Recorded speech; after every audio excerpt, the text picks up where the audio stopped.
Assalamualaikum Milanisti, bagaimana kabarnya? Semoga baik-baik aja ya. Kunjungi website kita di maksimalmilan.blogspot.com. Jangan lupa subscribe dan nyalakan lonceng notifikasi untuk terus mendapatkan berita terbaru seputar AC Milan, khusus Milanisti. Cristiano Giuntoli merencanakan transfer untuk membawa Ardun Jazari ke Atalanta menurut sebuah laporan. Gianluca Di Marzio dan Sky mengkonfirmasi bahwa ketertarikan Atalanta pada Jazari sudah sangat tinggi. Tim Bergamo itu memantau pemain berusia 23 tahun sepanjang musim kemarin, di mana dia tidak terlalu banyak mendapatkan kesempatan bermain serta diganggu cedera parah pada awal musim. Karena cedera, Jazari bahkan hanya bermain dalam 17 pertandingan untuk Diavolo musim kemarin, tetapi Atalanta tetap tertarik kepadanya. Direktur olahraga Ladia yang baru yaitu Giuntoli saat masih di Juventus sangat menginginkan Jazari merapat ke Turin. Terlebih sekarang pelatih baru mereka yaitu Maurizio Sarri juga tertarik bekerja sama dengan Jazari. Namun Rossoneri tampaknya tidak akan terbuka untuk melepas gelandang Swiss itu secara permanen, mengingat mereka susah payah membawanya ke San Siro dan mengeluarkan uang sebesar 30 juta euro. Selain itu, manajemen klub juga saat ini mengalami kekosongan sehingga hampir tidak mungkin Jazari pindah tim dalam waktu dekat. AC Milan telah diberitahu bahwa Juventus tertarik untuk merekrut Mattia Liberali pada musim panas menurut sebuah laporan. Calciomercato.com mengutip bahwa Il Bianconero yang melaporkan bahwa Parma dan Sassuolo berulang kali mengintai perkembangan Liberali, tetapi klub baru sekarang telah muncul. Juventus telah masuk ke dalam tim yang antre untuk mendapatkan Liberali dari Catanzaro pada musim panas. Bianconeri saat ini fokus untuk menemukan 3 atau 4 pemain potensial demi memenuhi tuntutan dari pelatih Luciano Spalletti. Mereka meliputi penjaga gawang berpengalaman, 2 penyerang dan gelandang serang. Selain itu, mereka juga telah memiliki beberapa nama yang ditawarkan oleh agen di atas meja negosiasi. Liberali bergabung dengan Catanzaro secara bebas transfer dan dia diikat kontrak sepanjang hingga 2029 mendatang. Namun Milan memiliki klausul penjualan kembali sebesar 50%, jadi Rossoneri tidak akan mendapatkan setengah dari biaya transfer sang pemain jika ternyata dijual oleh tim Serie B itu di masa depan. Dalam beberapa minggu mendatang, Liberali akan membela timnas Italia U19 dalam kejuaraan Euro mulai dari 28 Juni hingga 11 Juli di Wales. Ini akan menjadi ajang pembuktian diri sang gelandang kepada tim-tim top. Jadi masih harus dilihat apakah Milan akan membawanya pulang atau justru merelakannya menuju rival. Torino telah memilih Ignazio Abate yang merupakan legenda AC Milan sebagai pelatih baru mereka menurut sebuah laporan. Sky mengkonfirmasi bahwa Presiden Torino yaitu Urban Cairo telah menyelesaikan keraguannya dan memilih Abate untuk menjadi pelatih kepala mereka yang baru. Mantan bek Diavolo itu telah memenangkan perlombaan dengan nama-nama lain seperti Alberto Gilardino hingga Ivan Juric. Ini akan menjadi debutnya yang sangat istimewa sebagai pelatih Serie A untuk Abate, di mana dia akan menghadapi Milan pada paruh pertama musim depan di Stadion Olimpico Grande Torino. Dia mendapatkan pekerjaan ini setelah mampu membawa Ternana dan kemudian Juve Stabia tampil mengesankan di Serie B. Dalam sebuah wawancara pada bulan November lalu, Abate mengakui bahwa dia masih memiliki hubungan yang kuat dengan Rossoneri, klub yang telah memberinya kesempatan baik sebagai pemain maupun pelatih. Saat masih membesut Milan Primavera, Abate sukses membawa timnya mencapai semifinal dan kemudian final Youth League UEFA berturut-turut, serta menjadi tim unggulan di Italia. Good luck Abate.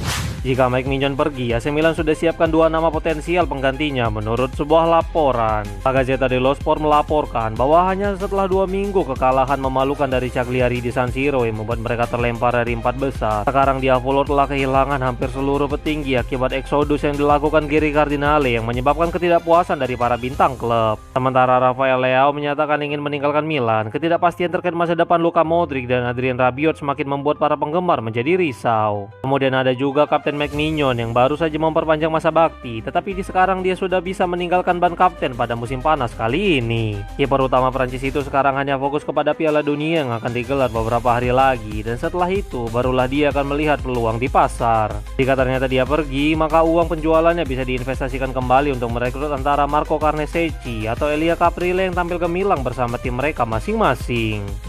AC Milan secara resmi akan mengadakan pertandingan persahabatan melawan Celtic dan Manchester United pada musim panas. Setelah sebelumnya menyatakan akan digelar derby della Madonnina di Australia dan menghadapi Chelsea di Indonesia, sekarang Rossoneri mengkonfirmasi 2 pertandingan persahabatan lainnya. Berikut pengumuman dari Milan disampaikan melalui website resmi klub. Pertandingan pertama menjelang tur pramusim kami di Australia dan Indonesia akan berlangsung di Parkhead di Glasgow ketika kami menghadapi Celtic pada hari Sabtu 25 Juli. Begitu kami kembali dari tur pada hari Sabtu 15 Agustus, Rossoneri melakukan perjalanan ke Tarzinski Arena di Wrocław di mana mereka akan menghadapi Manchester Manchester United. Ini akan menjadi perjalanan pertama AC Milan ke kota Polandia Barat hanya beberapa hari sebelum dimulainya kampanye Serie A yang akan datang. Tulisnya. Sebagai pengingat, ada 10 pemain AC Milan di Piala Dunia, yaitu Mike Mignon, Adrien Rabiot, Conny De Winter, Alexis Saelemaekers, Ardon Jazari, Christian Pulisic, Rafael Leao, Pervis Estupinan, dan Santiago Gimenez yang akan terlambat bergabung dengan skuad di pertandingan pramusim ini.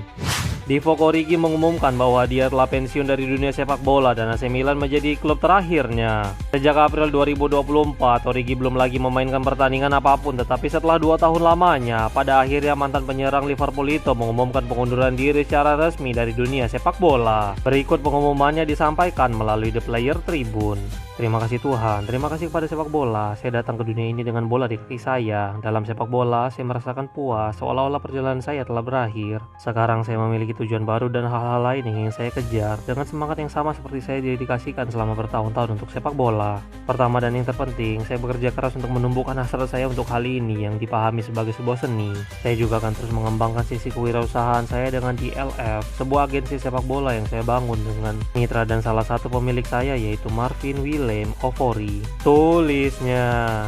Bagi dunia, Origi tetap menjadi pemain yang mencetak gol ikonik untuk Liverpool di semifinal Liga Champions 2019 melawan Barcelona dan final melawan Tottenham. Namun bagi Milanisti, dengan gaji sebesar 4 juta euro dan tidak bermain, penyerang Belgia itu tampaknya lebih seperti mimpi buruk baik bagi penggemar maupun bagi klub. Good luck Origi. Momen apa nih guys yang kalian ingat dari king kita ini? Taruh komentar di bawah ya. Santiago Gimenez menyatakan bahwa dia akan menjadi pencetak gol terbanyak di Piala Dunia kali ini bersama Meksiko. Gimenez diwawancarai Billboard Italia dan dia membahas tentang Piala Dunia, emosinya di San Siro, dan hubungannya dengan para penggemar. Berikut beberapa komentar penyerang AC Milan itu. Cerita di balik julukan saya benar-benar lucu. Keluarga saya memberikannya kepada saya karena saya adalah bayi yang sangat besar. Bebote sebenarnya diterjemahkan menjadi Big Baby. Ini adalah mimpi yang luar biasa. Saya berharap Piala Dunia bisa dimulai besok karena saya sangat bersemangat. Ketika Anda mengenakan jersey tim nasional, Anda mewakili seluruh negara. Jadi Anda memiliki tanggung jawab besar, tetapi pada saat yang sama, itu adalah hal yang luar biasa. Saya tahu bahwa Meksiko sangat kuat di kandang. Saya yakin ini akan menjadi Piala Dunia yang hebat. Meksiko adalah juara dan saya akan menjadi pencetak gol terbanyak. Saya telah menjadi penggemar Milan sejak masih kecil dan bermain di stadion yang hanya bisa saya lihat di televisi sangat berarti bagi saya. Para penggemar telah menyambut saya dengan begitu banyak kasih sayang dan meskipun saya belum tampil sebaik yang saya inginkan, mereka terus mendorong saya dan percaya kepada saya. Saya tidak akan melupakan gol pertama di San Siro. Saya ingat itu melawan mantan tim saya, Feyenoord, di Liga Champions. Bahkan saya ingin merasakan emosi yang sangat intens dan bertentangan. Saya selalu berpikir bahwa di saat seseorang mengenakan jersey yang berbeda dari saya, mereka bukanlah rekan satu tim saya lagi. Mereka menjadi lawan. Ini perang. Sebagai pesepak bola, saya mengalaminya sebagai hal yang benar-benar normal. Ungkapnya. Wait, sebelum lanjut ke berita selanjutnya, kalian jangan lupa ya guys, check out pakaian atau kebutuhan lebaran lainnya yang udah gua taruh di keranjang bawah ini. AC Milan harus membuat keputusan besar terkait masa depan dari Francesco Camarda menurut sebuah laporan. Milan Vibes mengutip Il Giorno yang melaporkan tentang Camarda yang baru-baru ini melakukan debut bersama tim nasional Italia. Camarda bisa menjadi debutan termuda ke-6 untuk tim nasional senior Italia di belakang Renzo De Venci yang memegang rekor dengan usia 16 tahun dan 3 bulan. Camarda juga memecahkan rekor lainnya pada tahun 2023 lalu saat menjadi debutan termuda dalam sejarah Serie A. Pada tahun 2024 dia menjadi pemain Italia termuda yang debut di Liga Champions dan pada tahun 2025 dia menjadi pencetak gol termuda untuk tim nasional Italia U21. Musim panas lalu dia dipinjamkan ke Lecce dengan opsi pembelian sebesar 3 juta euro dan pembelian kembali untuk Diavolo sebesar 4 juta euro. Dia kembali ke Milan tetapi beberapa tim telah mengajukan pertanyaan seperti Sassuolo, Parma, Cagliari, Monza, dan Frosinone yang ingin membawanya keluar dari San Siro. AC Milan akan membuat keputusan akhir pada hari Jumat untuk semua masalah yang terjadi di dalam klub menurut sebuah laporan. Matteo Moretto berbicara di saluran YouTube milik Fabrizio Romano tentang rumor seputar pelatih kepala dan direktur olahraga Rossoneri yang baru. Berikut komentar sang jurnalis disampaikan melalui Milan Vibes. Adapun Milan, situasinya sangat rumit. Saat ini beberapa bagian teka-teki perlu ditemukan untuk membangun kembali seluruh struktur olahraga dan manajemen. Diskusi sedang berlangsung dengan berbagai pelatih termasuk Glasner, Chesley, dan yang lain. Rangnick adalah nama terdepan untuk jabatan direktur, tetapi belum ada kepastian. Saya yakin Milan akan membuat beberapa keputusan pada hari Jumat, setidaknya untuk mempersempit berbagai nama yang terus dikaitkan. Bagaimanapun, ini akan menjadi minggu yang penting bagi Rossoneri untuk beberapa hal. Ungkapnya.